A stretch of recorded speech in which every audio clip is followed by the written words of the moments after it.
7th of October, a militant group by the name Hamas unprecedentedly attacked Israel. And to date, close to 1,400 Israelis have died, and at least 2,400 Palestinians have lost their lives.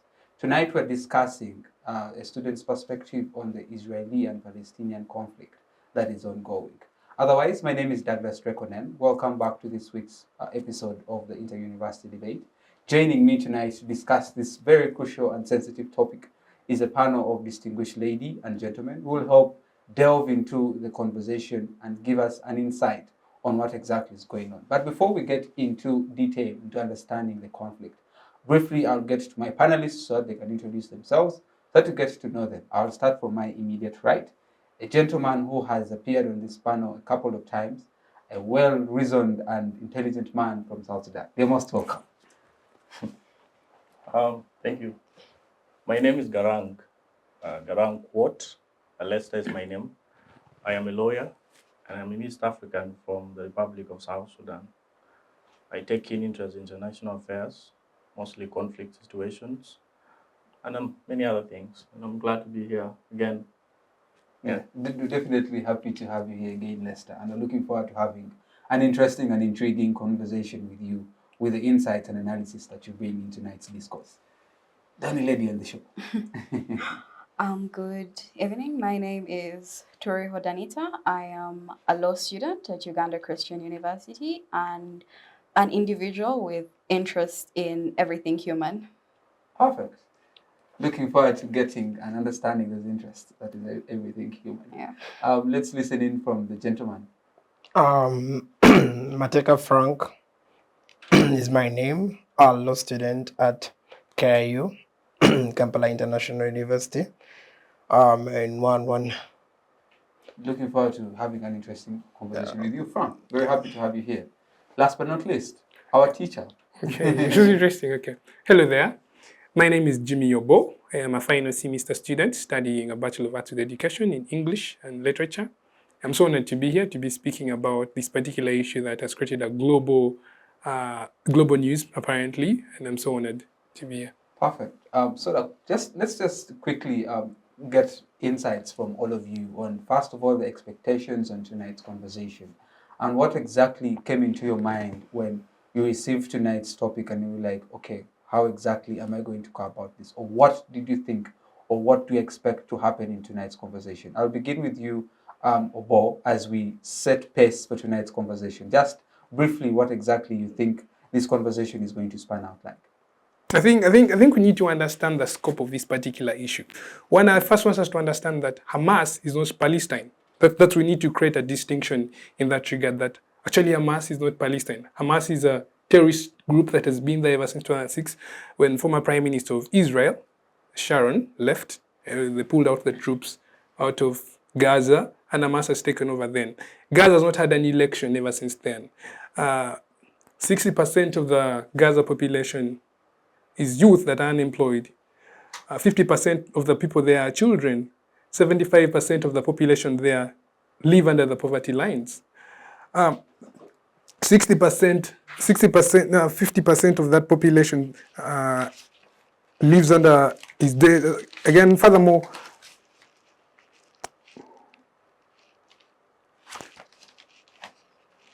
%75% of that population cannot access clean water. Yeah. And Gaza is densely populated. But I want to dwell my argumentation on several grounds. One, I want to look at the involvement of Western powers in Gaza. Since 1948, after the declaration to have an Arab state and the Jewish state in Gaza, rather in the Middle East. I also want to look at religion as a key factor in this particular conflict. I look at Israel's expansionist policies that have been there, because after the UN declared that Israel becomes a state in 1948, there have been those expansionist policies by Israel that continue to defy what the UN had declared when Britain gave some lands to Israel. But Israel has continued to expand its territories, which is something that continues to antagonize the Arab world. I'll also look at the dream of a future Palestinian nation, that the Palestinians look at a nation, a future nation that has Eastern Jerusalem as part of that nation. Now look at the political right and the desire for identity by the people of Gaza, which has been stiffened by Israel. You look at Israel is working on an initiative, probably I would say, to stiffen and stigmatize the identity of the people of Palestine, and especially Gaza. Israel has been in pursuit of diplomatic relationships with Saudi Arabia, and in this attempt, it's more of like stiffening Gaza and the Palestinians more so that they're not actually hurt. And they know that if they achieve such ends, then then they're going to make the people of Gaza completely down, and they're not going to have any relationships. Israel has already made international relationships. They have resolved issues with Egypt. They have resolved issues with Jordan. They have resolved issues with United Arab Emirates. Several Israelites now fly to United Arab Emirates. But then I will look at how generally the international world has viewed this, and the failures that have been there over the time that has stemmed this particular conflict over the time. So the things that Israel has done over the time that leaves us to question whether this particular issue is, because it's not the first time Israel is throwing bombs at Gaza. And Israel can destroy Gaza in a minute. Israel is like this strong. It also makes us question whether the Israelis' security services and defense have declined over time, because we expect Israel to be one of those their security and technology is very up to date. But if Gaza can surprisingly throw missiles, I also want to condone with families of the Israelis who were in southern Israel, and they were in a festival, they were just having fun, and you kill innocent people. I want to condemn, I do not condone the attacks by Hamas in that regard. That was barbarian. It was so inhumane to begin throwing bombs at innocent people and killing them. I also want to sympathize with the people of Palestine, but I do not sympathize with their leadership. Their leadership has been one full of autocracy and corruption, and this has defined these particular people. And these people continue to live in abject poverty, and they cannot get the necessities of life. So I think my argumentation is basically going to dwell on that, and that is going to be my presentation for this particular debate. Wonderful. What you're going to focus on in your submission, you're going to talk about the involvement of the Western powers, religion, the dream of a Palestinian nation, desire of identity by Israel, last but not least, the view of the international world. We're looking forward to delving deeper into what you think of tonight's debate. Frank, as a form of your introduction and what exactly when you saw this particular topic, just give us what you expect in tonight's conversation, how exactly you're going to argue out in tonight's debate. First of all, if we dig into this historically, this conflict has taken some good long time happening, and it is still ongoing till now, and it is all about people's lives. Now, my perspective on this topic today, there are the reasons as to why this should I even call it, the reasons as to why this is happening, and the resolutions and the Western powers getting involved in this, and the resolutions of this. So on my perspective to see this, it is generally a very crucial thing that is turning the global, and everyone is getting attention on it. And on my seeing this, it is more of religious interactions and political scandals that are happening. Okay. Yeah. All right, thank you. I'm looking forward to how exactly you're going to debate the issue of involvement of Western powers, linking it to the humanitarian grounds and concerns that you raised, and last but not least, the religious aspect. Danita. Yeah. I think I'm going to engage with this issue on 3 grounds. I introduce myself as someone who's interested in everything human. So I think we must humanize the aspect of this whole conflict. So the issue at hand here is that we have reached a stage where we are just referring to people as, let's say, militants, terrorists. We have reached a stage where propaganda is so high that we are just, labels are being cast around, that we're forgetting that this is a human issue. Everything that it comes down to is humanity in essence. The selfishness, the greed, the self-serving nature, everything that is about this is humanitarian, is human in essence. The political aisles that have been taken, it's all human in nature. So the reason that we have reached a stage where we're seeing civilians being slaughtered, and there is no other term to refer to it as, literally slaughtered in their homes, is because we have taken away the humanity aspect. Militants have taken away the humanity aspect of this whole engagement. Then you see, of course, I have to engage the angle of the media. The media has been a key proponent of this entire conflict. Different sides of the aisle have been, casting blame, but the narrative has been so, I constantly refer to a quote that the first victim of war is truth. Everyone is giving their own angle to this whole story, that we're not even sure what the truth is anymore. We've seen what the effect of that is. We saw the US invading a country like Iraq on the claim of, they have weapons of mass destruction, only for us years later to say, oh, actually they don't. So I think we need to engage with the role of the media in this. And then finally, accountability. Everyone here needs to be held accountable. All right. From the Western powers and their role, right from, the 1917, well, that the whole Balfour Declaration came out, and then, the whole 1930, when you have Britain, after creating such chaos, pulling out of this situation, just leaving everyone to have they have a sort of rumble. And then you have the Jewish aisle, you have the Palestinian aisle, you have Hamas, which I do not want to refer to as the Palestinian aisle, because there's that distinction. So it's a whole thing. Everyone needs to be held accountable. I think that's where we failed, and that's where everything, led to this sort of domino effect, to leading us to where we are now. Interesting. I'm interested in how you're going to humanize the conversation and tell us exactly the role of media and the issue of propaganda. But last but not least, how are you going to hold these people accountable? Lester. Yes, sir. So I think even when truth is hard to establish, I think history is a very good teacher of truth. Sometimes when we pay attention to history and we study the historical occurrence of events, we tend to get informed more than we can get informed from perhaps media and other things.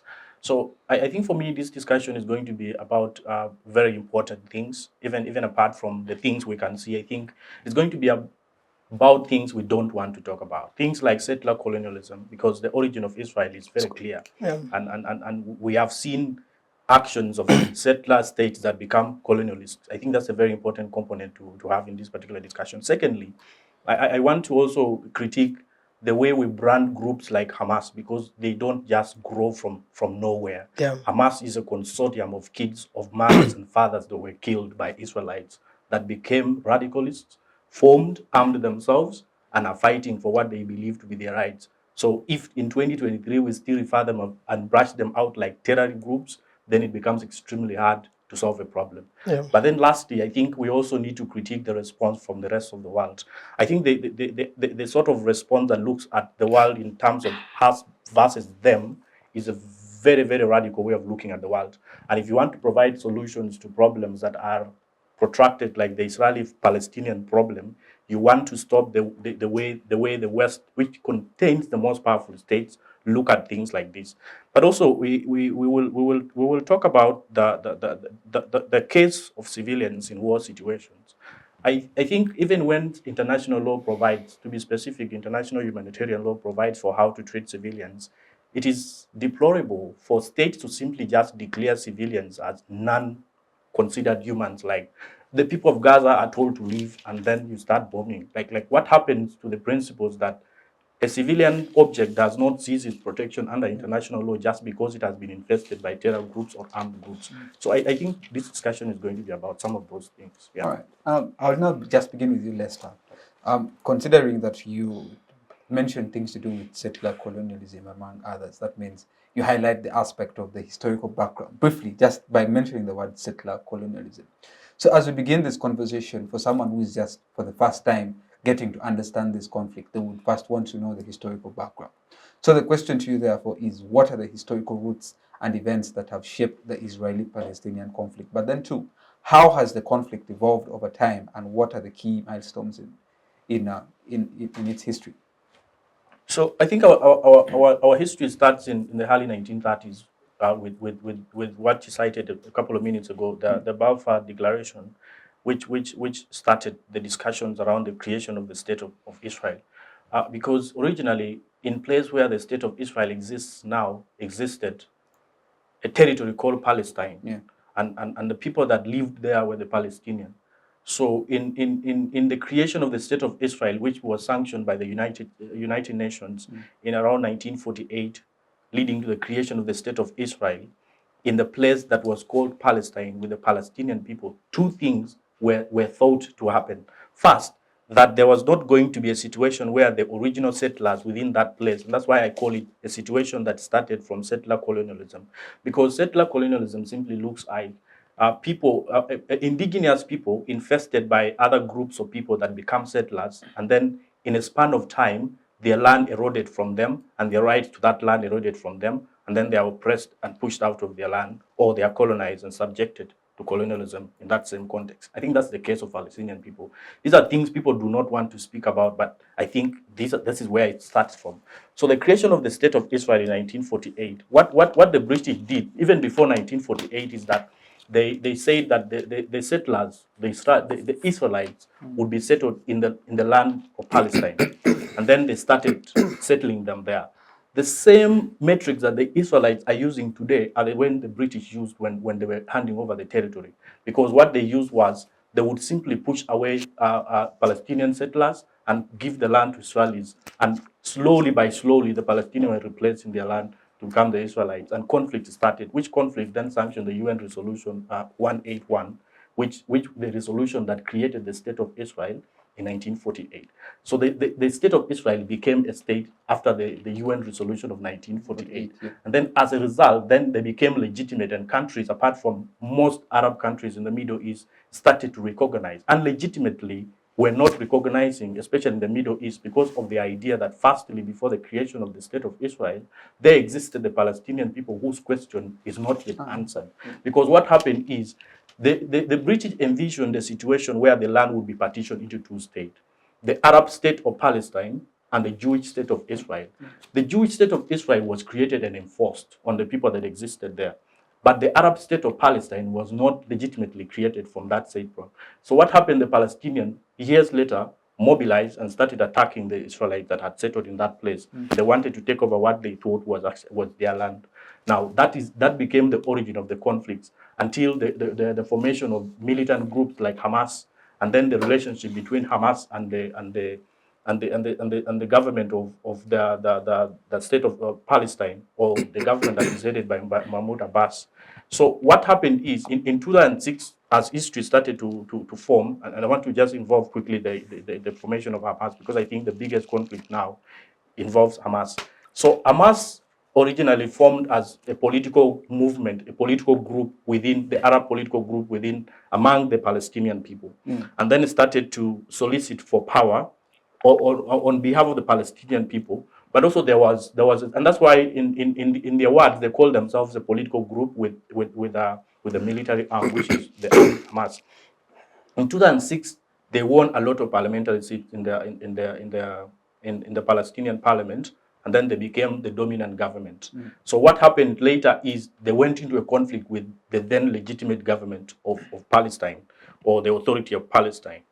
When they went into conflict, the conflict was mediated, and after the mediation, they entered into an agreement in which the Gaza Strip, where Israel is killing people in right now, was under the authority of Hamas, but the West Bank is the West Bank of River Jordan towards the Jordan border, was where the authority of the Palestinian under Mahmoud Abbas is established. Now, until on Saturday, when Hamas orchestrated what Israel calls a terror attack, and what the rest of the world call a terror attack. So what then happened is, from the time the state of Israel was, created, and the Palestinian state was not necessarily created, borders were not necessarily drawn, a lot of agreements, including the two Oslo Accords and all their terms, were rejected by the Palestinian people because of how fair they think they are in terms of how much land they want, and their title to historical places in Islam to them were to be given away, including the U.S. saga of the Trump presidency that shifted the American embassy to Jerusalem from Tel Aviv, which internationally would mean that Jerusalem is being recognized as the headquarters or the capital city of the Israeli state, to which the Palestinian put a legitimate claim of right because they call it their historical background of Islam and all the other things. So what happened is there has been constant conflicts between Palestinian people and the Israeli people, including the rise of the Hamas and the militarization of Hamas, and then they came into conflict with Israel and all these other things. So the history is really long, but in summary, that's how it started. That's how Hamas came into force. And that's how Hamas is attacking Israel, because they think the activities of Israel in the West Bank are evident. The activities of Israel, even in the Gaza Strip, are evident. While everyone can tell you other things, people in the Gaza Strip are like within prison. They can't move. They don't decide for themselves who comes in and who doesn't. Israel controls airspace, access to ports, and things like that. These are the things that form wrangles of the Hamas, and then they want to fight for what they think is legitimate authority over their people. Yeah. Interesting.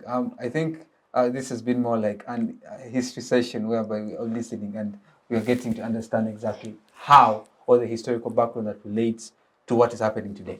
Danita, I'm now going to come to you and relate this to the current situation.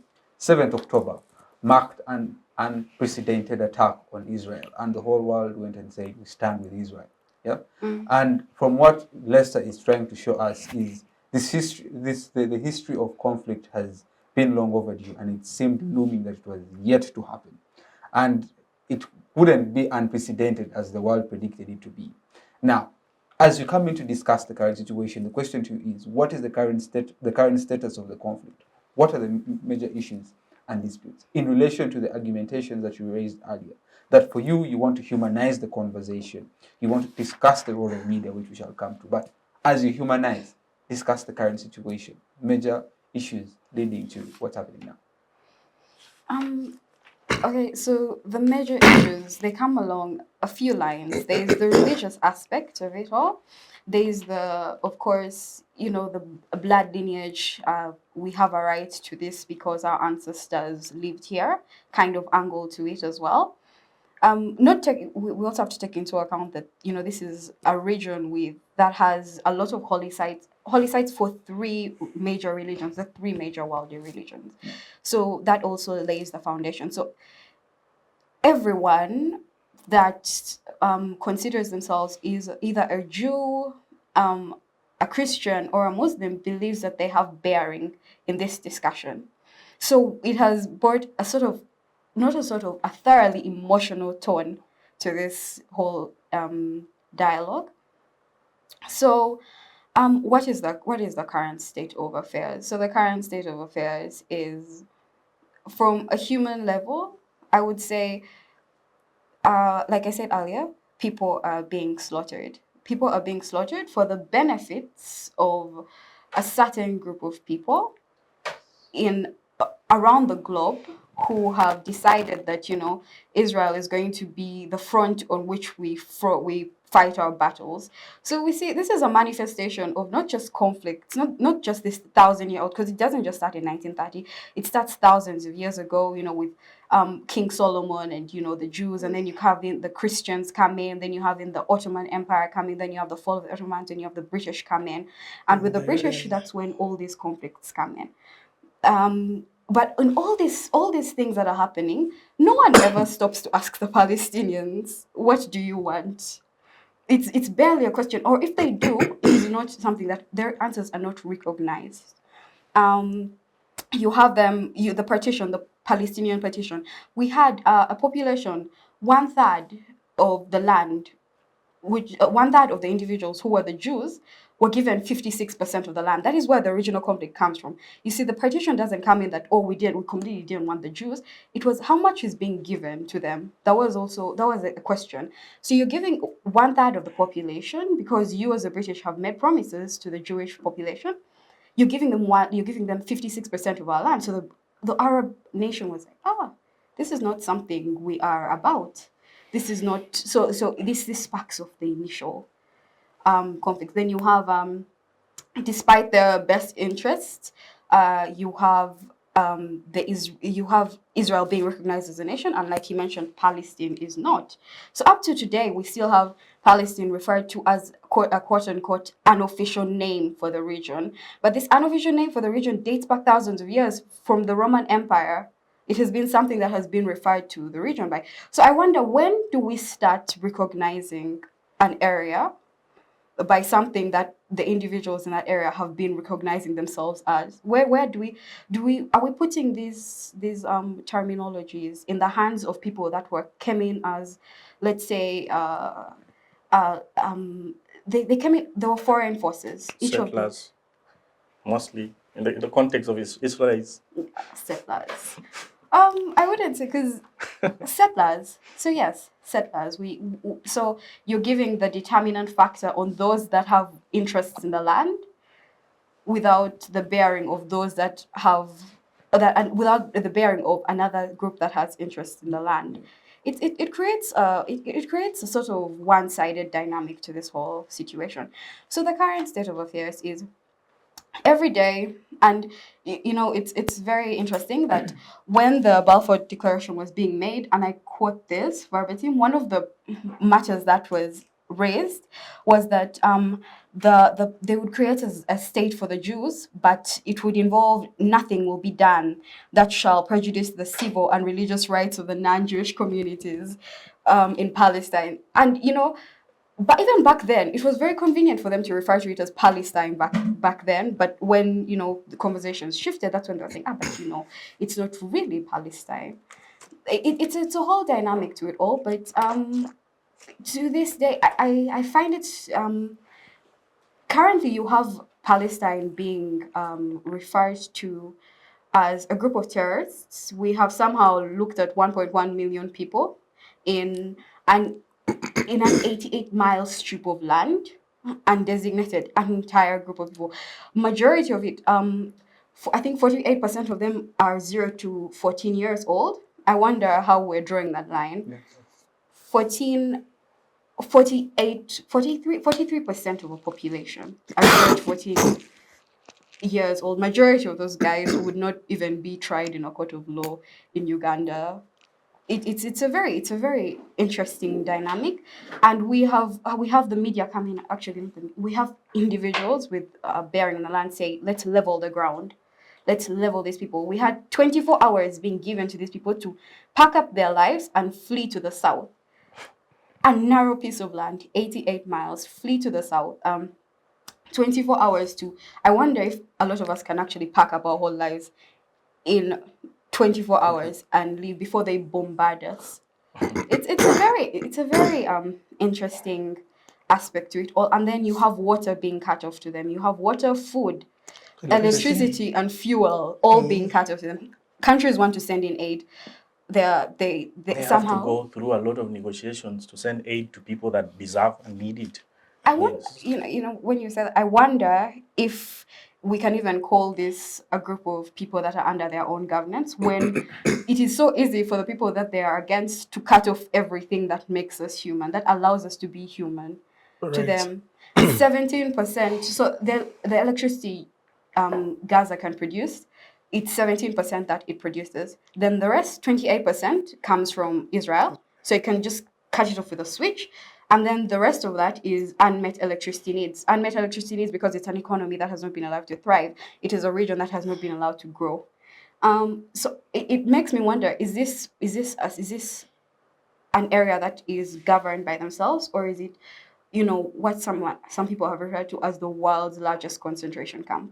So that broadly is the state of how it is. We've had the Israeli government come in and say, you know what, until the hostages are released, we're going to cut off everything. Everything is going to remain cut off. You had the IDF spokesperson come in and say, you know what, we are not going to let anything that will let these terrorists thrive in. And what lets these terrorists, quote unquote, thrive is food, water, electricity, fuel. All right, Danita, let me cut you there. Yeah. We shall get back to the humanitarian concerns Yeah. that this particular war or this particular conflict raises.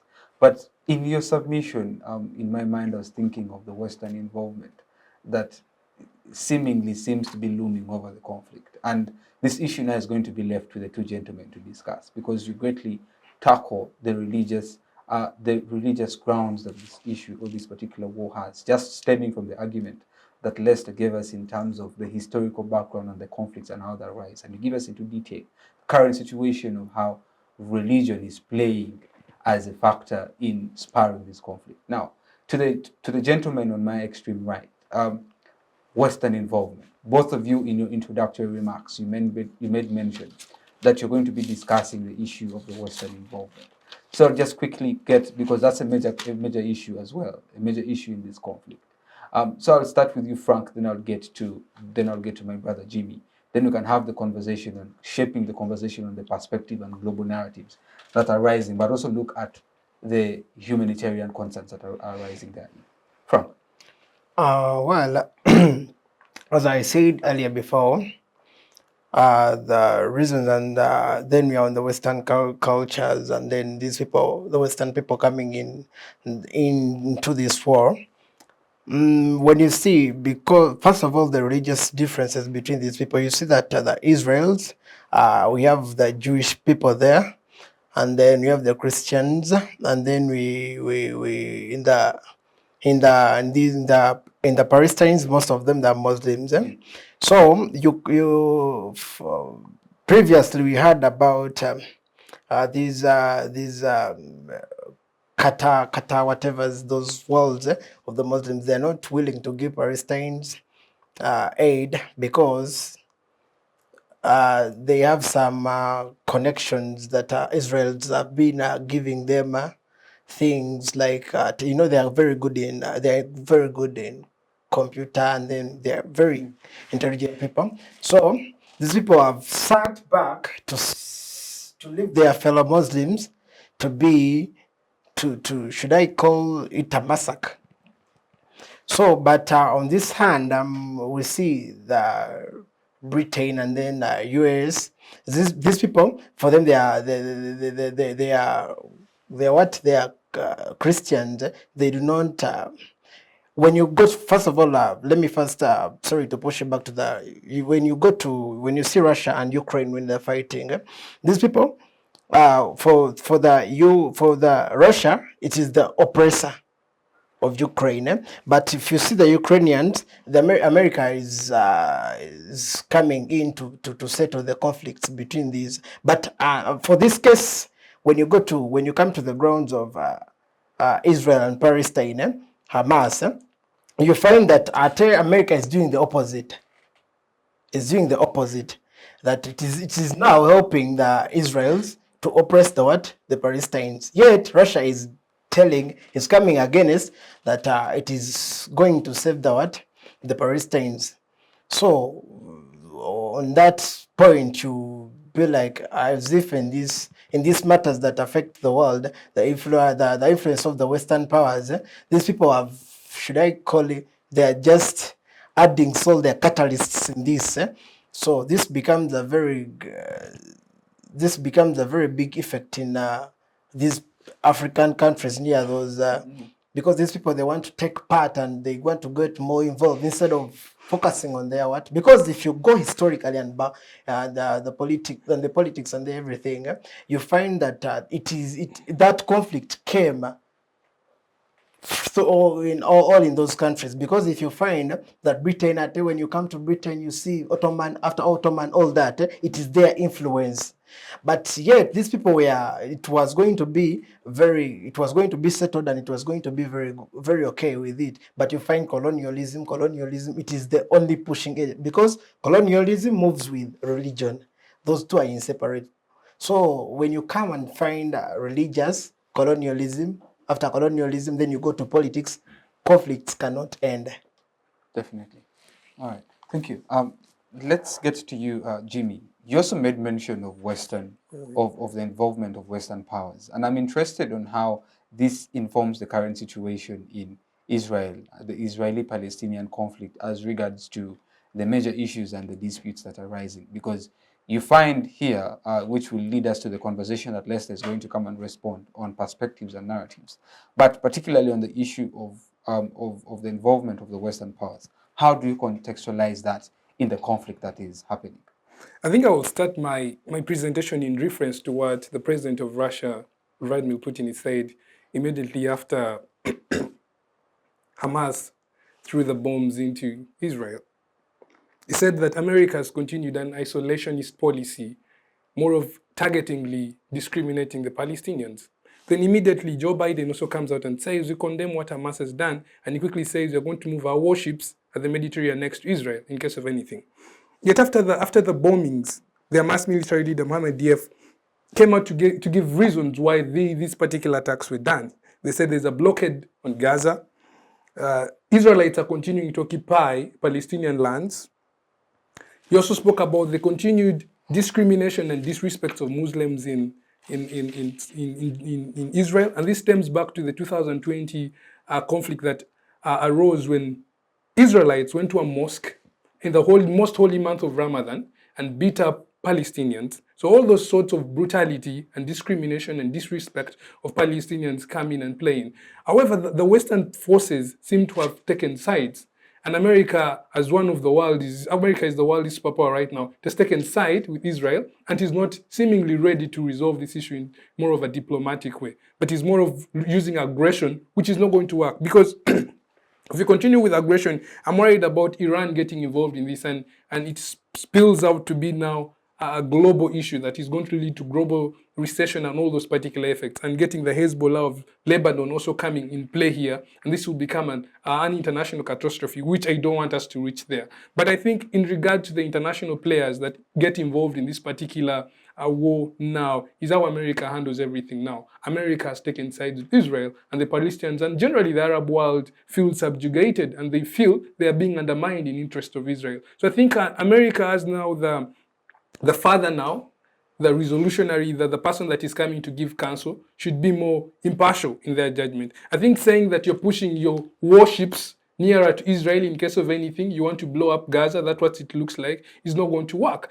Look at the issues that the people of Gaza are trying to bring out, the issue of their lands being stolen, the Muslims being segregated, because the vast majority of the Palestinians that live in Israel are just mere manual workers. That's how they have been demeaned.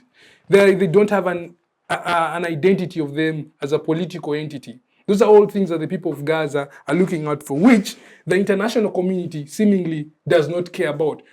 Immediately after the bombings, the UN Security Council held an emergency meeting. And to show you that the world is totally divided, the UN security meeting did not come to consensus. They did not agree on which grounds they should take, because the world is divided in this regard. Russia is saying something else, Iran is saying something else, the UK and America are saying something else. But all this leaves us to this particular point of who is being affected the most here. Gaza is purely full of young children. Children are being killed. And Israelites were killed over the last week. The people just having fun and they're in a party. They're being killed. So it stems back to the innocent people being killed. And also, we look at a country like Gaza, a state like Gaza, that does not have any sort of economic thriving. 80% of its trade is with Israel. So Israel still, it's more of you, if you contextualize this particular argumentation, Gaza is more of like a state to Israel. They do not have autonomy in regards to the social well-being, economic well-being, and political well-being. And this is what the people of Gaza continue to advocate for. But the Western powers that is being manipulated by America does not seemingly address this particular issue. So for me, I think the way these people have been disrespected and been demeaned all stems back. But I want to a little differ and antagonize what Lester said, that these are young children, that their parents were killed, and they're just avenging. I don't think you're going to... Gaza cannot beat Israel. Israel has a very strong military system. So even if they throw missiles, it will end up that Gaza itself is going to get ruined and destroyed. So I think throwing missiles is really bad, because internationally, in the last 2 decades, Israel had lost out in international politics. Very many countries around the world were beginning to see Israel as the aggressor. So when Gaza comes and throws bombs on Israel, it changes the narrative. People begin to see Gaza as the aggressor. And Israel ceases to be the aggressor here. And they see Gaza as the bad person. The politics, the geopolitics of the world was generally changing. And people were seeing the atrocities that the Israelites were doing on the Palestinians.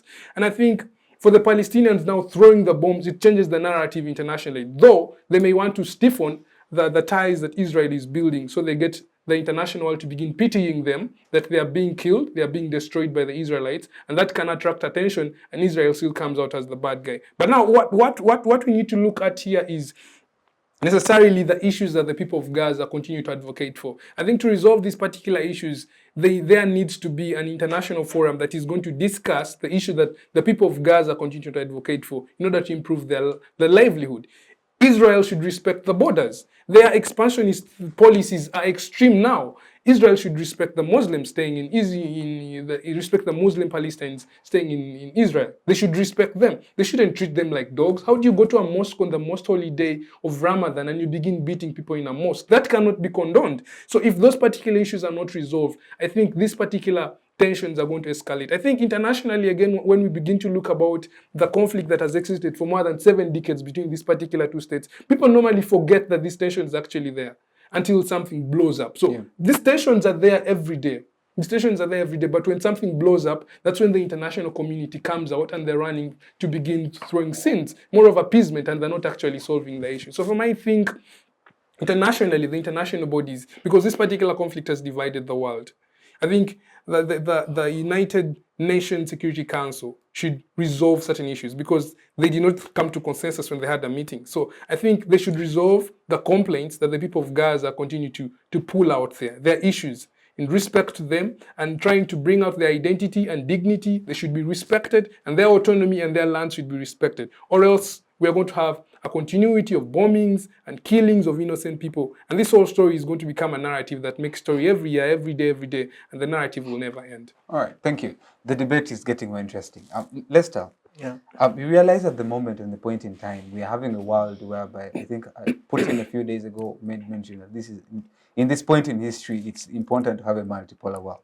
I think he was possibly trying to justify why we need bodies like the BRICS, among others, in line with this conflict that is going on, because it has created, or it has divided the world in people who are pro-Israel, people who are pro-Palestine.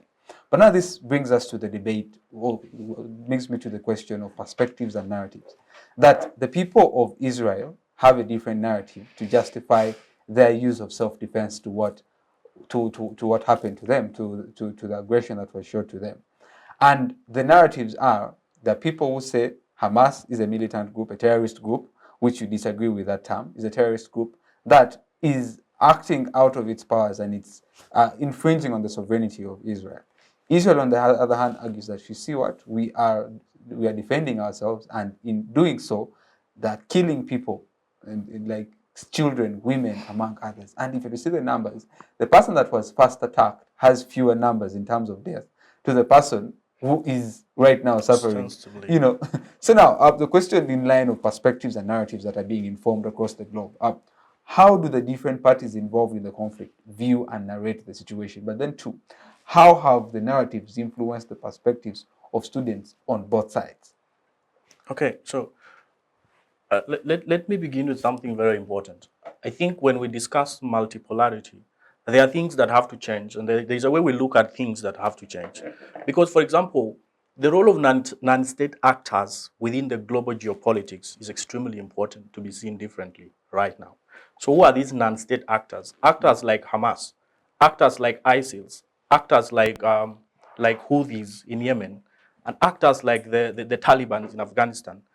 While it is very simple to give them names like they are terrorist groups, which simply does a lot of collective brushing off of their legitimate concerns, it is very simple to do that. Yeah. But the implication of something like that blinds the world from discussing, one, what are the legitimate reasons why these groups of people form and arm themselves. Secondly, it also blinds the world from finding the root cause of why these people become armed, non-state actors become armed, and participate in global political conflicts like the ones in Israel and the ones in the Middle East generally. So the reason why I think in 2023 moving forward, forums like the United Nations, powerful countries like the United States and so many other Western countries need to stop this nomenclature of these groups of people which brushes off their legitimate concerns. The picture I painted, which Jimmy responded to, is this.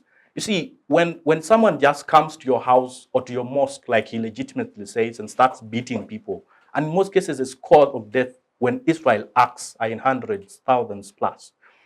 The young people that witness such bloodshed become radicalized and extremists, form the Hamasis, the Houthis, the Talibans, and so on, and start fighting back.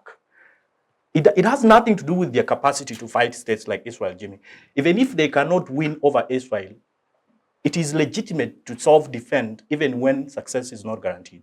Because you don't have to be guaranteed that you will succeed to defend yourself. Because sometimes dignity necessitates that you fight until you're killed than just being killed in your mosque or in your house, like what happens. So because of this, and this is exactly how they make decisions on a daily basis, that we would rather fight and die while trying than just wait for someone to come into a mosque and start killing us, or to come into our land and bring down our buildings so that settlers can settle. That is the problem. So when the United States, the president of the US and everybody else that is in the US just stands before cameras and tells the world our unwavering support is for Israel, brings the missile close. In the eyes of Hamas, this has nothing to do with whether the US can bomb them. This has something to do with whether they should die trying or they should die seated. And that is where the problem is. So when we want to pursue peace, it is important that even if they are terrorist groups, it is important that they are acknowledged that they exist and their concerns listened to, and we have a conversation about how we arrive at peace. That is how we arrive at peace in such situations. Now, the different narratives of different groups, I think we are past that by now, because even when you look into the media and the news, everyone has taken a side. Everyone has taken either the Palestinian side or the Israeli side. No one seems to want to stand for the people in Gaza that are dying because they can't access water, like you said. No one seems to understand that there are people. I mean, how does Israel just wake up and say there is a hospital that is going to be bombed and people have to leave that hospital? Someone was admitted that morning, someone was going to give birth, someone was going to do an operation, and you're telling them to leave within 24 hours. That is inhumane. An international community needs to begin calling such out, because even international law bans such things. A hospital is protected under IHL or international humanitarian law as a civilian object. And a civilian object does not lose that protection, even if there is evidence. Sometimes this evidence is sketchy, but even if there is authoritative evidence that Hamas's militants are under that hospital, it does not lose the protection, and you don't have ground to simply stand up and say we're going to bomb it in 24 hours and you need to vacate such a thing. That is deplorable. And countries that have the power, that have the influence of the United Nations, need to begin by calling such things out, and also need to begin by establishing fora where such things should be discussed. Now, how does the actions of the West and also the stance taken by the Arab world and also other onlookers like African states come into? The stance taken by the West is extremely delusional, because the West sees everything in terms of us versus them. And the American, and I think it's something she alludes to, America sees Israel as its way into the Middle East. And through Israel, America has influence in all the conflicts that happen in the Middle East, whether it is in Yemen, whether it is in Iraq, whether it is in Afghanistan. The question of the Middle East is a long-term question globally, because the security of the Middle East has not yet happened and might not happen in the foreseeable future, especially if stances like the American stance is taken. Why is the American stance important? America is a powerful country in terms of finance and in terms of military capabilities. With that power comes responsibility to guarantee security to the rest of the world. So it is highly bad for a country with such enormous power, and with a country that everyone looks up to, for an opportunity for peace in the Middle East, but even for an opportunity for a lasting solution in Palestine and Israel, to take a stance between the two groups of people. Even if Israel has legitimate concerns because Israel was bombed first, the role of a country like America should not be, we are sending our missiles closer so that in case of anything, like he said, we can fight on your behalf. Our unwavering support is for you. Remember, at premise level, this stance is premised on the idea that Hamas is a terrorist group and we cannot, quote unquote, negotiate with terrorists. That is sad, because these are terrorists with capabilities, and these are terrorists who have sworn to die trying because they believe they have legitimate concerns. So by the time you can simply just brush them off like that, the premise changes the whole conversation when you discuss Hamas as a terror group. America tried that in Afghanistan when they discussed the Taliban as the terror group. 20 years later, what happened? The Taliban took over Afghanistan, America ran away, and they are still there right now. And in 20 years of Afghanistan's development was lost in America's fight for ostensible terrorism within that same area. So when America and everybody else brands every group as a terror group, it removes a hope of a conversation about things that lead into the future. America tries that with the Houthi rebels in Yemen, and that's why Yemen is where it is. America tried that with the government of Assad in Syria, and that's why Syria has failed to get peace. So collectively, how the West, America with all its other people on its vessel, because America is like a surrogate for so many Western countries, most of them in Europe. So how they act when they decide to premise conversations about legitimate security issues of the world is what changes the whole thing. So the conversation gets distorted in how we name these groups of people. And that's why sometimes, you see, one of the reasons why the LRA, and this is an analogy, the LRA issue started to make sense when the government of Uganda acknowledged that this might be people we can discuss to. That's why people like Norbert Mao started establishing negotiations, peace negotiations with them. Some of them were hosted in South Sudan. Some of them happened in bushes.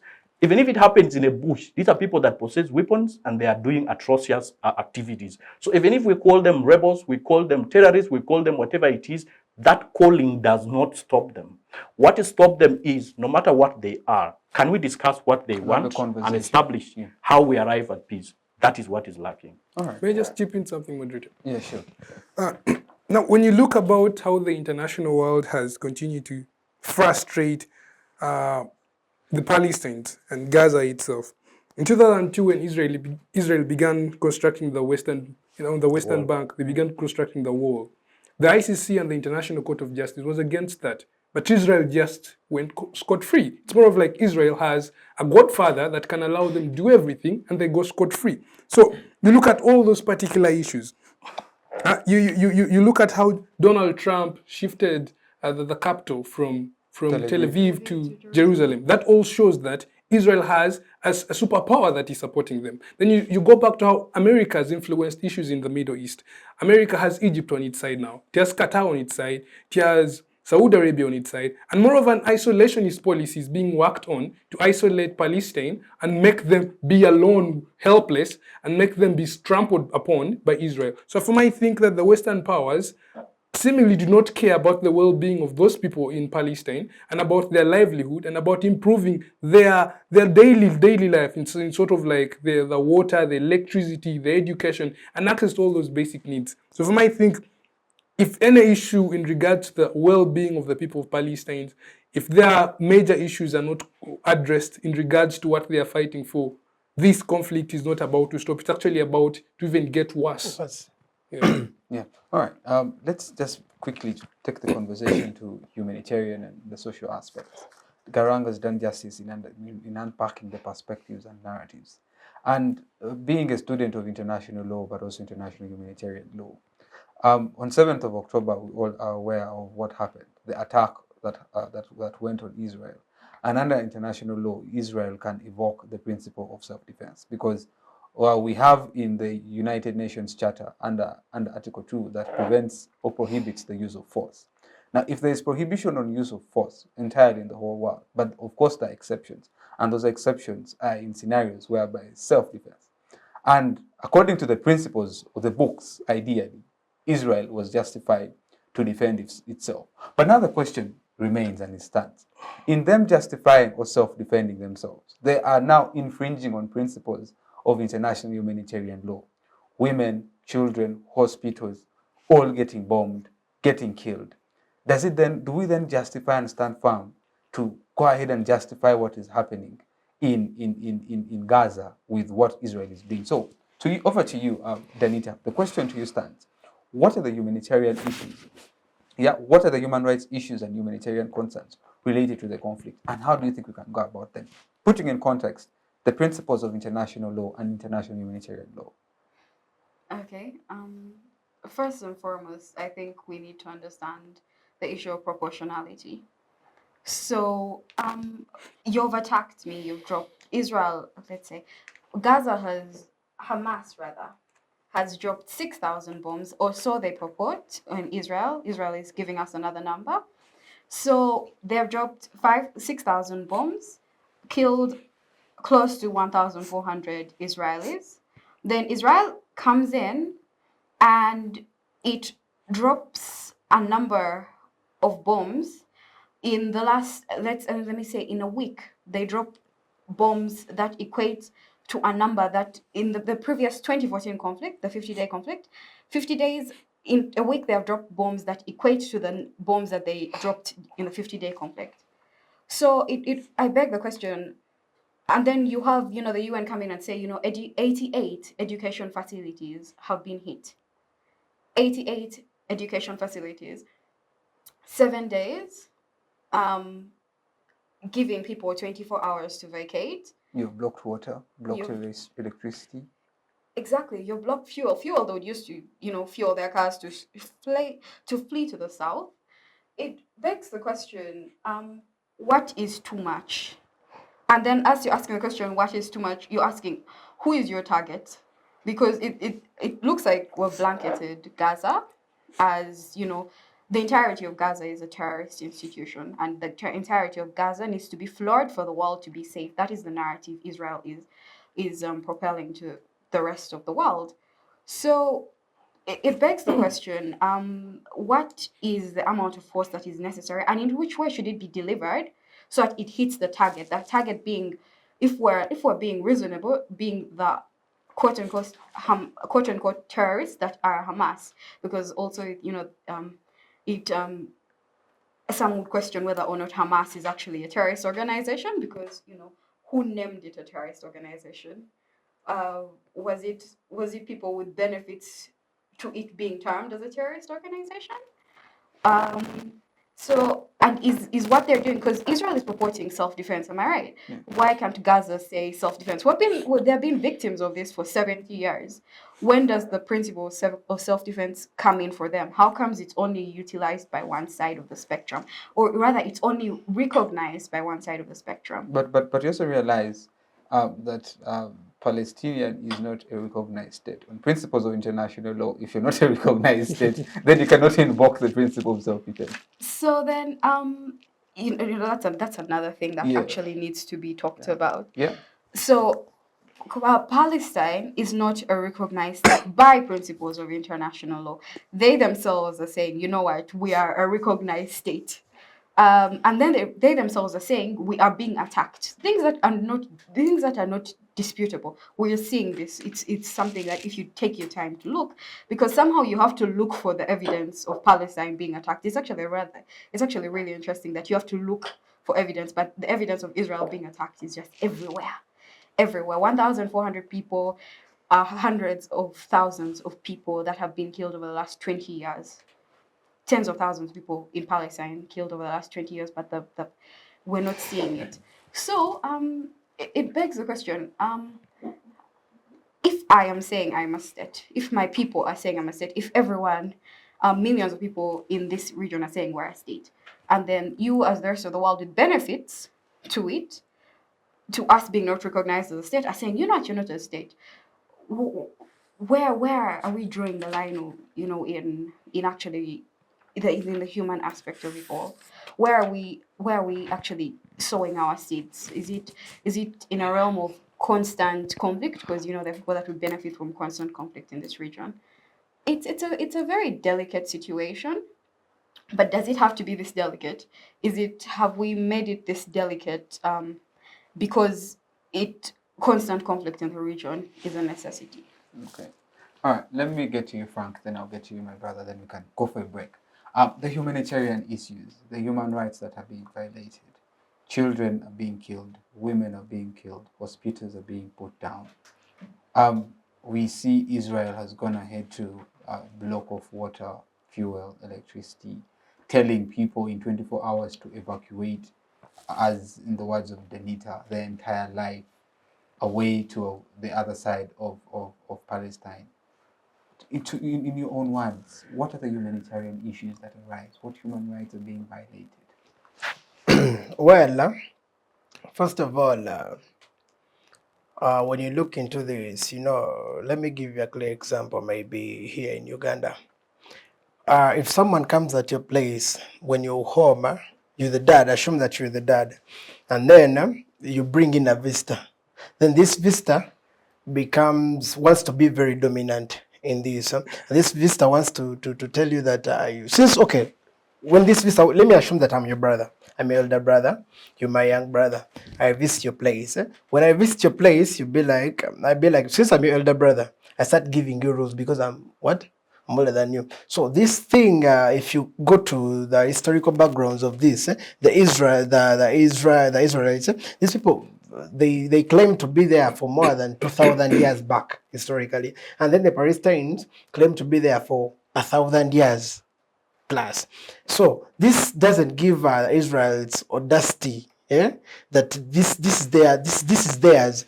But when you first dig back to the Western cultures, and then these people, they are the mothers of the religion, and everything. Since these people did not bring differences in the people when they had their own cultures, so this could not even actually come in, but these people are massacring themselves without considering whether this one is young, you old, what.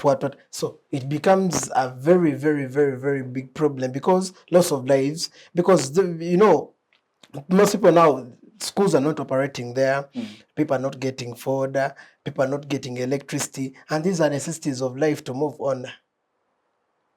So this becomes a very big problem that people, someone like the way he said previously, that you can find someone was going to give birth, and then they give them 24 hours. So you being inhuman, you're considering about you as your own self. Yet this world is for all of us. Animals have their own rights. Godly, if you go in the godly human rights, and then animals have their rights. Everyone has a right. You have a right to live. I have a right to live. I have a right to food. You know all that.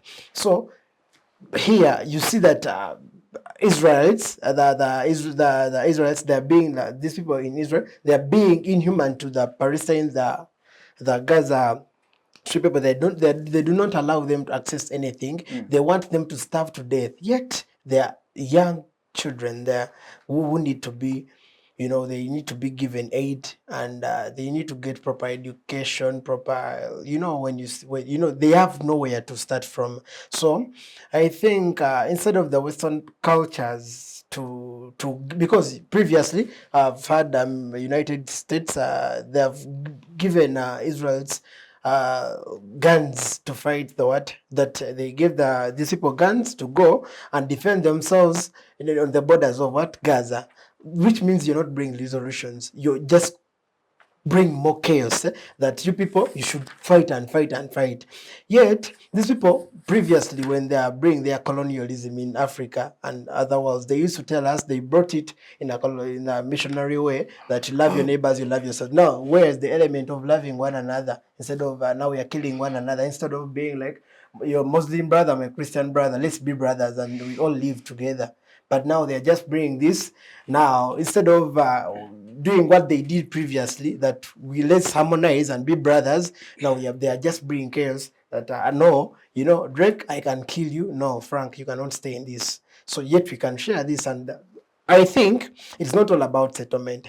It is all about the Western cultures putting more pressure in this, because they don't like development. So if you see these cities were all well-built cities, they're beautifully made, but right now, if you just even a simple video, you just see everything is down, infrastructure is down, people have died, nowhere to start from. And then the UN has, because they said previously in the past years that UN is to settle problems, but it's just looking, which means that when you get to dig in the UN thing, it is more concentrated over these Western worlds, those Okay.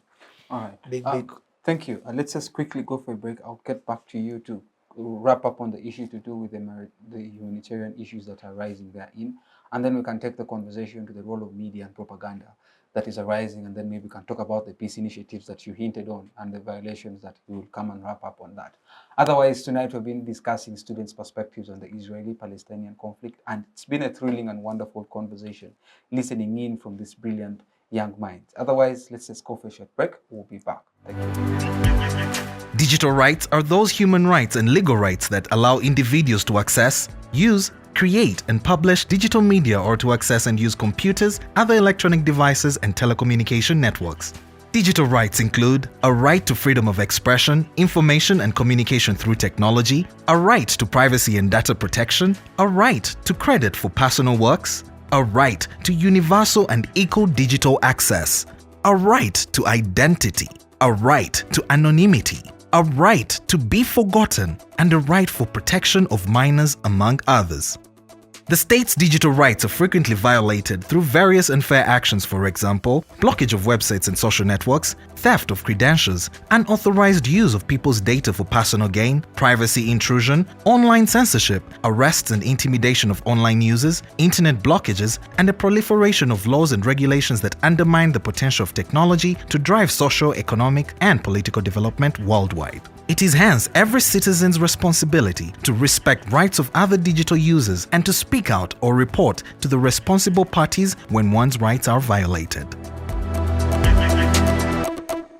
The panel has been doing justice to tonight's conversation. And before we went into the break, I just quickly wanted to get back to my brother Jimmy, who's going to conclude on the issue to do with the humanitarian and social aspects, the rights that are being violated. How is the life of that ordinary person down there in Gaza, in Israel, in Palestine, being affected by what's going on?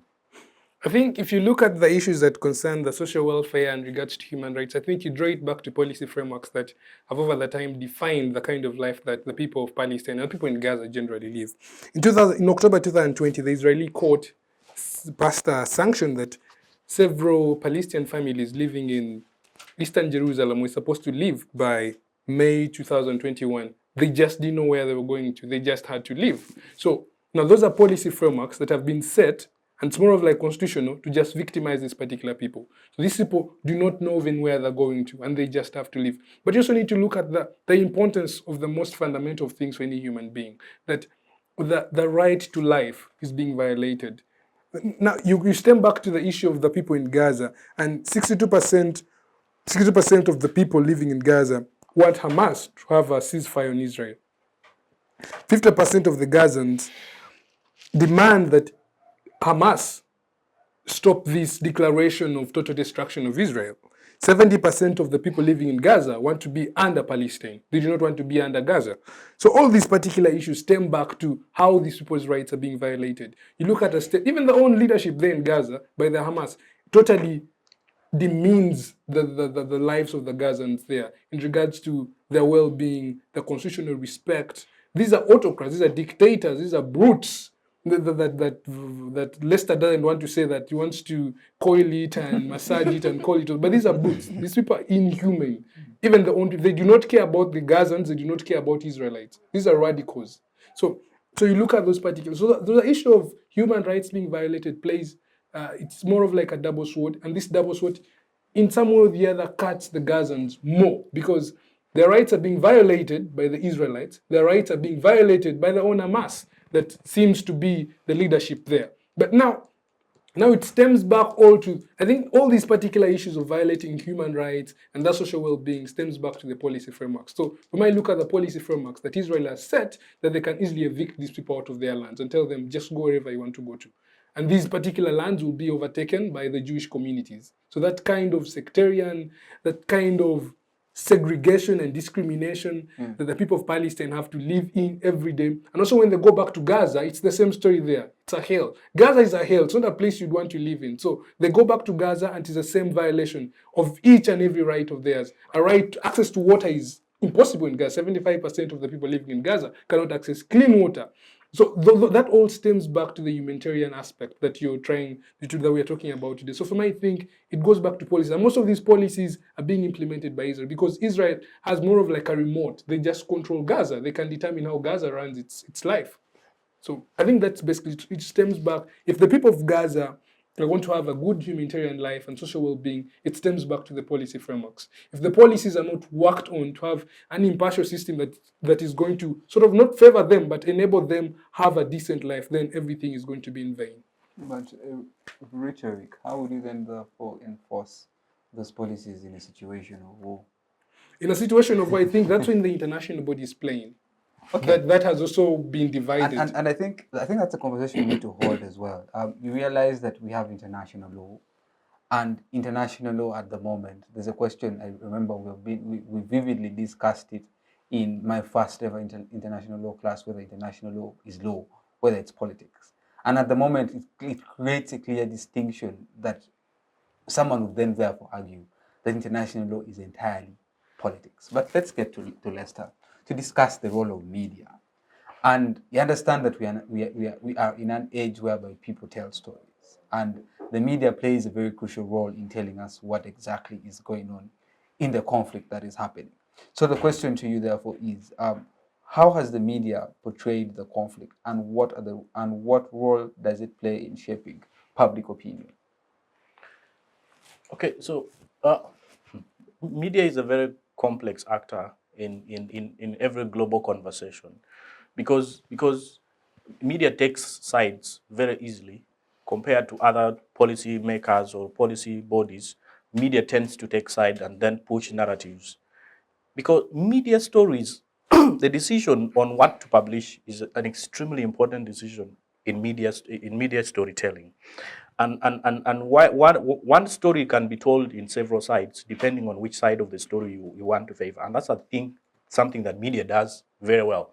So in most cases, when you read the same story from media houses, like the most Western media houses, say Al Jazeera, CNN, BBC, ABC, and so many others, Washington Post, New York Times, The Guardian, and many other Western media outlets. When you read that same story in contrasting media outlets, you find the distinction between how media tells stories.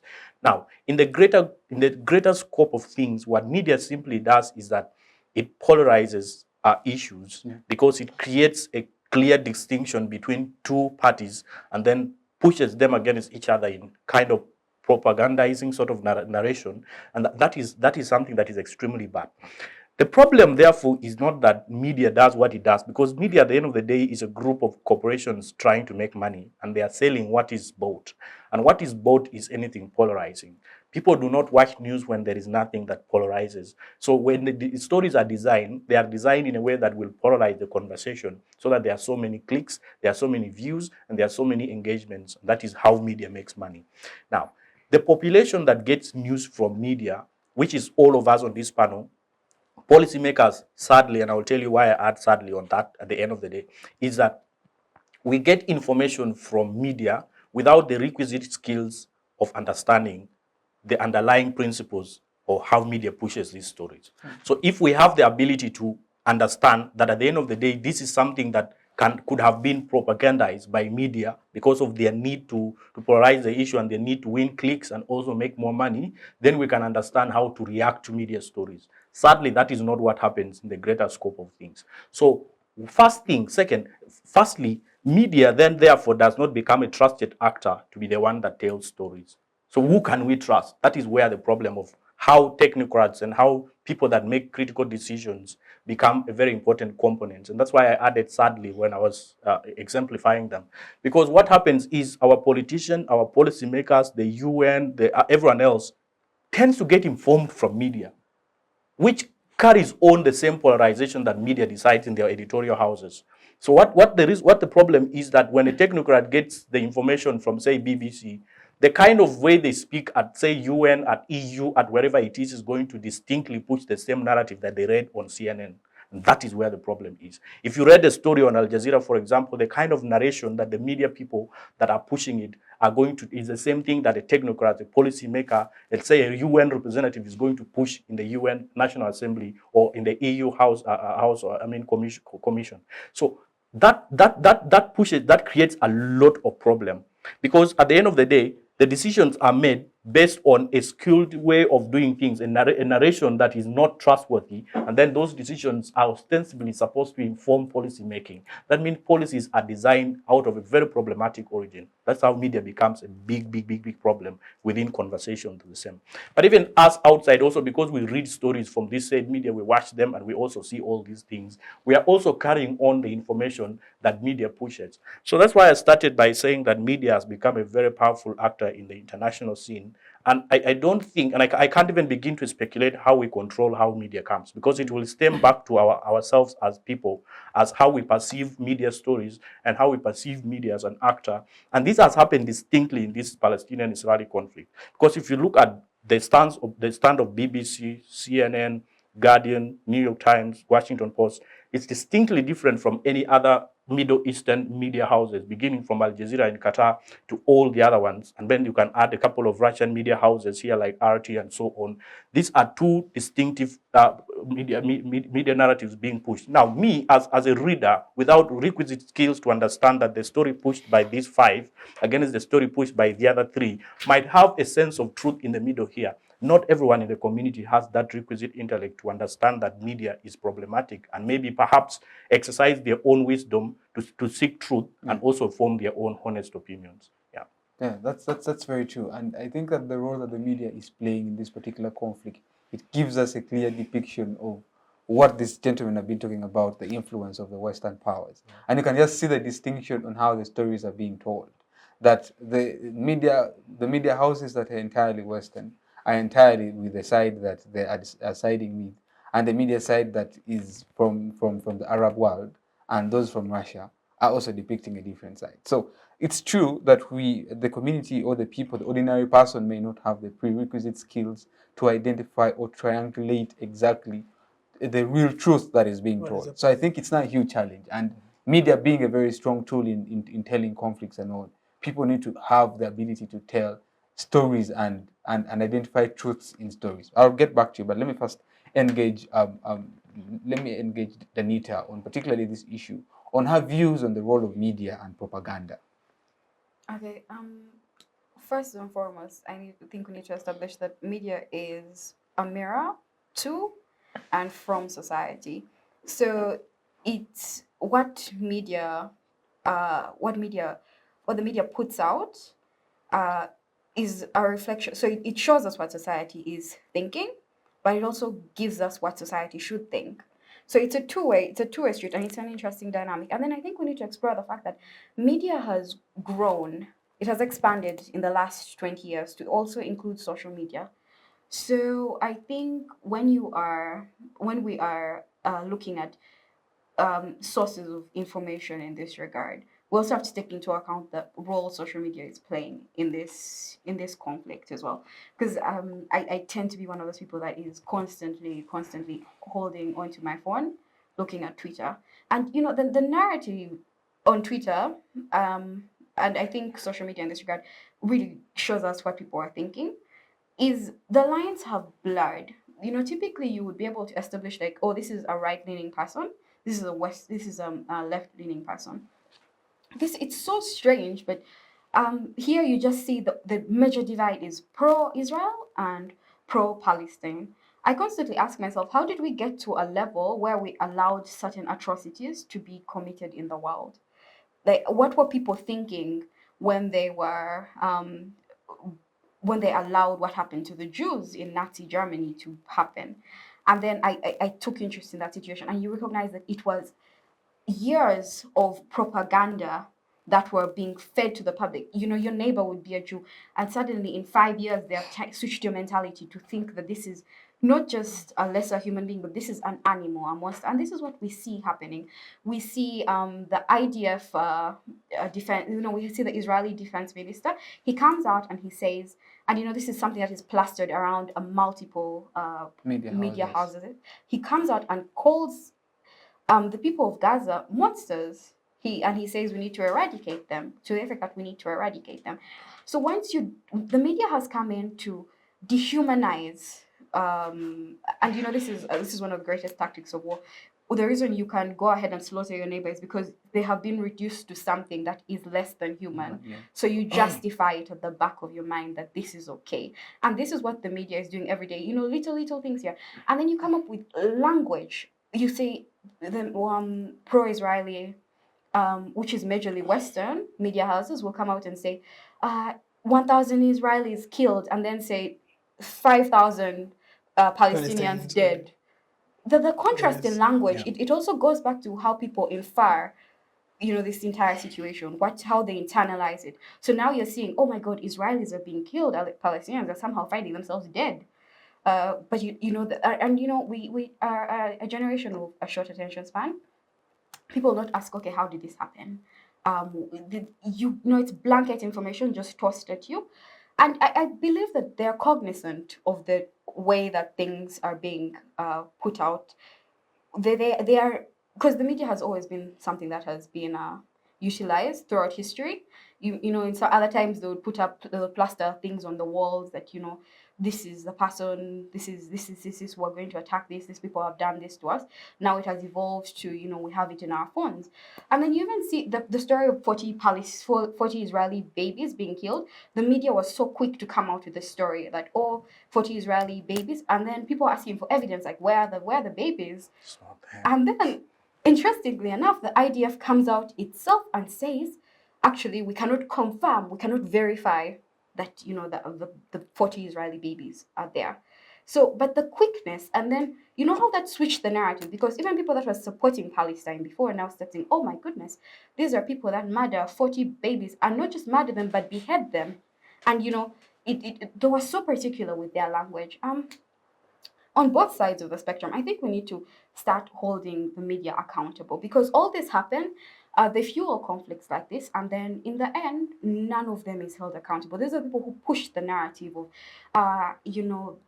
there are weapons of mass destruction in Iraq. These are the people that pushed the narrative, and the public bought it, and hundreds of thousands of people lost their lives to it. The media is something that I just there's the aspect of social media. Social media it's something that we're still exploring in regards to what I would like to call information warfare. It's a very, but I think it is the most, in a way, depending on which side you look at, it's a way to get the most human aspect of this conversation, the conversation regarding warfare in general. All right, interesting. Your perspectives on how exactly the role of media has spun out and how it is particularly fueling conflict and making it worse and informing public discourse and opinion of people. You even find someone who doesn't know the history of this particular conflict just because they've read information on a particular news channel or a particular media house, and they'll be like, I am standing with these people, not knowing exactly where this conflict is coming from. And I think as students, it is something we have to stand firm and read, understand where conflicts are coming from, and make informed decisions, not just relying on information that is being given to you by someone, but rather uninformed and truthful but humane in decision. Which now brings us to the conversation which I'll forward it to Frank about the role of students in this, both locally and internationally. How can students do to promote understanding and peace in the region? What can we do locally, internationally? Because we are in a very volatile stage. Little did we expect that in an age where we have the United Nations that is supposed to promote world peace, little did we know that in a period whereby we have immense technology, would we be in war? So what can we as students, locally, internationally, do to promote peace in the region, but at the globe as well? Well, we the students, you find when you talk about the students, we start from the young age to the adults. Yeah. So in this perspective, and the way I'm saying this, it is not on my perspective on this. As a student, I do not come out to be like, no, I should stand for this side. Because first of all, the media is mudslinging everything. They are taking side, as my brother said, that the media, you can find the media from the Arab countries, they're taking their side, and the Western, they're taking their side. Mm. And then the students in those countries, first of all, there are some lazy students and people there, they do not want to dig into much.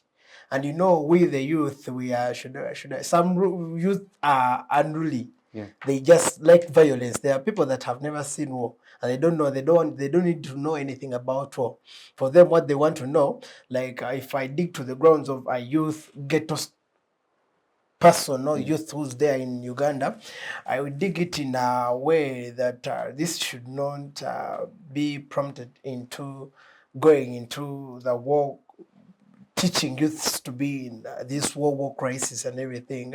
So now on looking onto that, it would be better if first of all in schools, in other schools, like, because I know all over the world other schools are operating, teachers should sensitize more about these to students, instead of making them conflict people who live in conflict societies. They should put more moral secessions for them, such that they should love one another instead of being at war with their neighbors. They should put them live an equal life, that you, my brother, I'm your brother. Muslims and Christians, and we Jews. brothers. So we are one. Instead of looking into like maybe is Muhammad.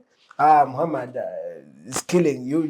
The Muhammad is bombed. So instead of bring that conflict, it should be sad that teachers, because they have the audacity right now, because we don't stop. Most of the students are boarding schools. They don't be with their parents. Parents don't have much time for them. So it is better for these teachers and then the institutes to sit down and try to sieve out this stupidity that is rising up of being seeing you as an animal, religious differences and cultural differences. We should respect one another's decisions. Like you do, if you this one, me, I want to be like this, I should respect that you're Muslim, you pray 5 times a day, and you should also respect this, that I have to go to church, and another person has to respect this, that your child is also has a right to live, instead of just massacring. Be like, no, I should not give you water because I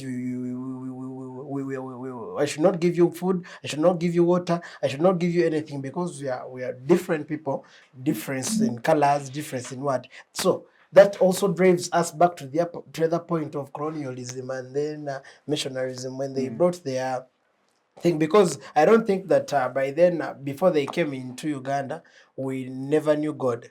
I don't think it was that. We had our cultural values. That's why if you go and dig to the history of Uganda, I'm coming back to Uganda. If you dig the history of Uganda, they say that Bagandas by then, they were very good people because they were upright. They were raised morally upright.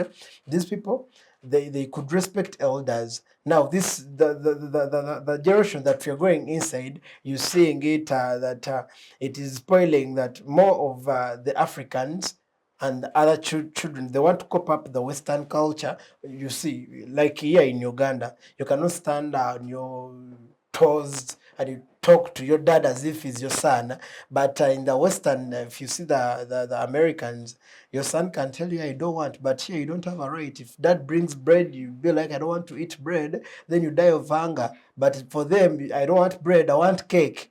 It is done. So I think we should come back to our cultural levels, and we know our limits with whites and we, the blacks, because per now the influence of that war is bring more damages and damages, because now we have started getting sides that no, these Palestinians are bad, now the Israelis are bad, but there are no bad people, but it's all about now they're having understandings between them, and there is a hidden person, when someone is putting fire but someone is aside and then is mocking someone, you go, you can do it.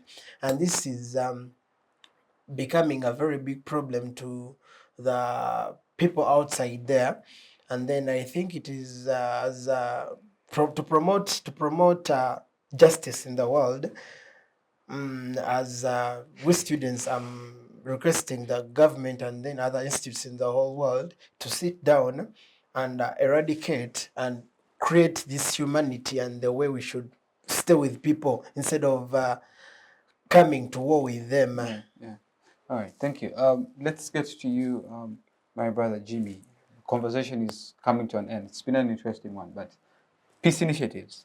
What is the international community doing to see that there is consensus and there is peace in Israel and in Palestine? Or are even there efforts therein? I'll just make snippets of things in regards to what others have been saying. Let me just make a snippet of a submission in regards to media. Their argumentation and submission was purely on the mainstream media. I want to look at social media as well. The EU has warned Elon Musk that if Twitter, from now it's called X, does not stop or control the fake news, 6% of X's revenue is going to be withdrawn from them. So there's been fake stories about missiles that were actually in Syria. There's been stories about Ronaldo holding a flag. It's not even Ronaldo, it is a Moroccan player in the World Cup. So all those narratives begin to shape how people think about this war. Now, going back to students, I think as students, the issue of acceptancy, I want to talk about acceptancy and versus with entitlement. So that is actually the cause of this war. People have refused to accept to live with each other, and some people have entitlement. The Israelites think we deserve, the Palestinians also think we deserve. So that sense of entitlement, if as young people, as students around the world, cannot work on that.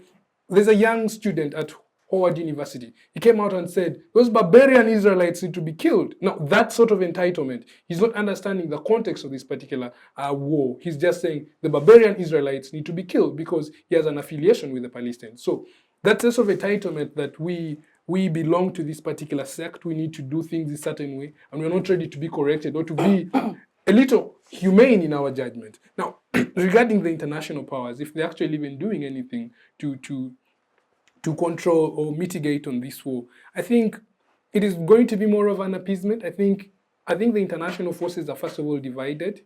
I don't think they are going to help. I don't think Gaza itself is going to be helped. I think Gaza is going to be destroyed and torn more. I also think that the international forces that play, the powers that play, like the Western forces, like America, I don't think they're ready to mitigate into the challenges that actually the people of Gaza continue to complain about. The expansionist policies of Israel, the issue of the discrimination of Muslims living in Israel, those particular issues need to be addressed. And these people need their identity. They need to identify as a state, which the UN and America is not ready to respond to. I don't think the UN and America are ready to identify Palestine or Gaza as a state and have them have self-autonomy and dignity as humans. So for me, I think the international world is seemingly not ready for this. And also, even other international players are afraid of taking sides. For example, Uganda may be afraid to take a side in such matters. For example, Uganda cannot come and say we are supporting Israel because we are now having bilateral trade with Saudi Arabia. We have lots of Ugandans going to work in the Arab world. Uganda cannot come out and say, you know what, we are supporting Israel. Or still yet, Uganda cannot come out and say that we are supporting Palestine. We do a lot of trade with Israel. We export a lot of fish and flowers to Israel. Uganda will not want to destroy that economic leverage they get from those two countries. So internationally, I think most of the countries are going to step back and watch the movie from a side, and maybe they'll do things undercover. Most of the countries have not come out to declare a side, apart from America that came out clearly to define its side on this war. But I think most of the international players are watching this from a side because they're looking at these issues beyond just politics, but they're looking at the economic gains, that if you make a wrong decision here, it might economically implicate you and you may have issues domestically as a country. So I think the international players, that I think the UN and America and the other world superpowers need to mitigate on the problems that the people of Gaza and the people of Palestine have been raising for more than 7 decades now. All right, perfect. Lester, as we wind up the conversation, I would like you to talk about dialogue and communication. In your submission, you made mention that this idea of terming groups terrorists and not giving them the leeway to have the ability to sit down on the round table and discuss and come up with a solution is one narrative that is pushing conflicts and fueling fights across the globe. Now, the question is in line of dialogue and communication. How can we have, how possible is it that we can have Israel and Palestine sit down to have a conversation? Or how can the international community actually advocate for this rather than fuel more conflict? So I think there's a problem that has been allowed to happen, which I think needs to first be addressed. Because right now it is hard when you refer to Palestine becomes extremely hard to understand what exactly you're referring to. Because in Palestine, there are two contrasting authorities. There is the Hamas authority in the Gaza Strip, and then there is the Palestinian, recognized Palestinian authority in the West Bank of the Jordan River. So they have failed to agree, firstly, on which authority or how to govern the Palestinian state as yet to happen. So that we can begin to say that, okay, can we have Israel and Palestine talk? They need to first agree on who they are as a collective people. And I think it's something that has been allowed to happen because they have never had a chance to build real governance structures in among the Palestinian people because of constant badgering from Israel in terms of confiscation of their lands, in daily raids, in arrests and killing of people. So because of all these daily, monthly, yearly atrocities, the Palestinian people have never had a chance to become together and form a governing body. And that is how Hamas grew, and that's how that is happening. But let's assume they had an authority that can negotiate on their behalf. I think the world is lost right now, extremely lost. Jimmy has been referring to the role of the UN. The United Nations, as we speak right now, can only condemn, can only call out, can only promise, but does not have any tangible things. Even the resolution that it keeps pushing can just be disregarded like it happened in the recent history. So, and the reason is very simple, because deciding members of the United Nations, especially the permanent members of the Security Council, the holders of veto powers, have taken sides already, because the side of the United States was the clearest side that became clear just after the last bomb was placed on Israel, in Israel. So because of that, it is hard for the US the UN to move anything that moves towards discussions and negotiations, because for that to happen, grounds have to be leveled.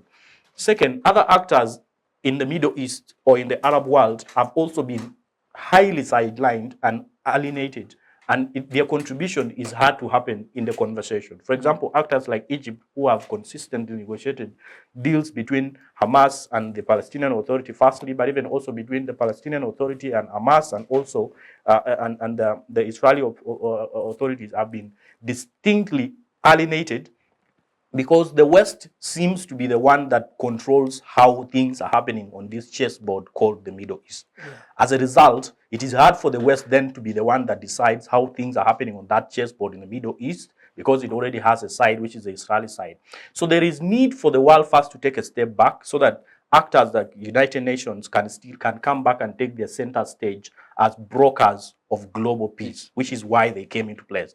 So if the UN fixes itself, which is extremely hard, especially seeing how America is, and I think maybe if American government changes in 2024, and this is something that we highly hope, because if this government continues, it is going to be catastrophic globally, because, I mean, I think it has the biggest records of wars, Ukraine, now Middle East, so many other places, Afghanistan, the Houthis are bad, I mean, the Taliban is bad. So honestly, if this government proceeds, then the next 4 or 5 years of the same thing is going to be extremely hard.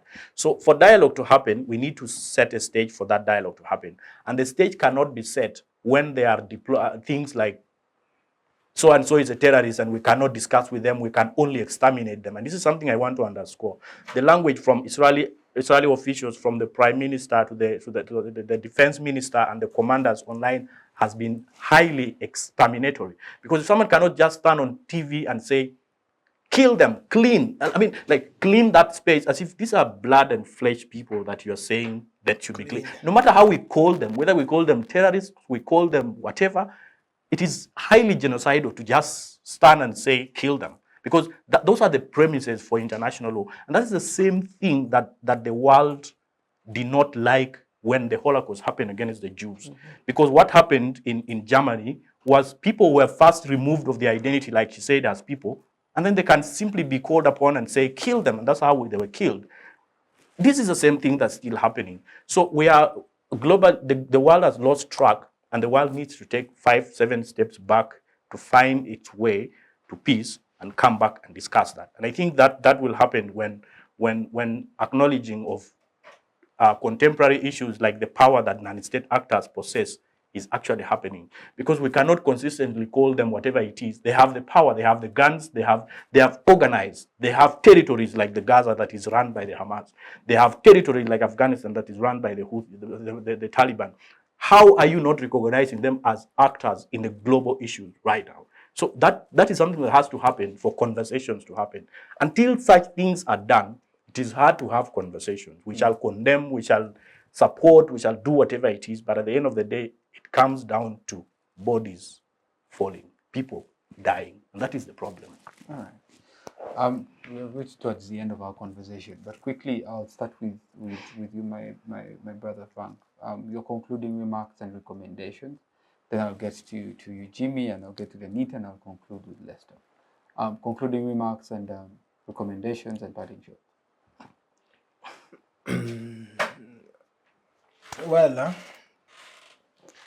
and this, as we sum up all these, I think the international bodies should come, and they justify this and they put it on ground and they stop all, because instead of coming, because these two people are, all of them are aggressive, but I think it should go back to the previous ways, the way they have been doing it, and they put it in treaties instead of first losing people's lives, because people have families and they have everything. I don't think it is okay for them to first lose many people, and then they come back to the same thing, because it has to be done. At the end of it all, they are going to come again, and they sit on grounds, and they set grounds, and the thing will be stable. Thank you. Hopefully, the international state actors can engage and implement what I've just recommended. My brother, Jimmy. Now, if you go back to having tranquility in the Middle East, you may realize that in history, there's no time that there has been war there, and if the Western powers involve themselves, it doesn't end well. Normally, mitigators are themselves the Arabs. Egypt comes in, Saudi comes in. So I think the Middle East itself, maybe Egypt has to come again and play a role here to mitigate this particular issue and have peace prevail in this particular state. But if the Middle East itself, if the Arabs are not allowed to handle this particular issue, then I think it is going to escalate. My only prayer and my only hope is that this issue does not become a war crossing borders into Iran and having Hezbollah coming in here in the game. That is going to lead us to a global recession, which I do not necessarily want, because we have just been through COVID. We have had recession come through because of the Ukraine Russia war. So I don't want us to get into those particular conditions. But as a country as Uganda, this also affects us economically. We export a lot of fish and flowers to Israel. So if this war persists, we are going to be affected in some way or the other economically. So I think all those issues need to be like sort of addressed early, so that the world does not get into limbo in regard to this particular war. Yeah. But I think for us now, generally as a community, as a people, we need to begin to have the sense of respect for humanity. That amidst our differences, we need to respect each other. We need to respect our differences. That though you belong to a different religious affiliation, we need to respect our differences. That is very, very much fundamental here. And I think the issues of the minority or the weak communities need to be respected. That the weak communities that come out to demand and demonstrate about what really belongs to them, their issues should be respected. And that particular issue in regards to Gaza and the Gazans coming out to start up this war is just an example of other wars that may erupt around the world in regards to subjugation and undermining of minority groups that are fighting for what is actually theirs. So for me, I think that issues that concern respect of humanity and dignity of these people should be like taken seriously if the world is going to mitigate on this way, or else we are going to keep in this limbo. But I think the issues of Middle East need to be addressed by the countries in the Middle East, not Western powers, if we're going to have peace. Yeah. Thank you very much. Thank you. Danita. Yes. Concluding remarks, recommendations, and parting shots.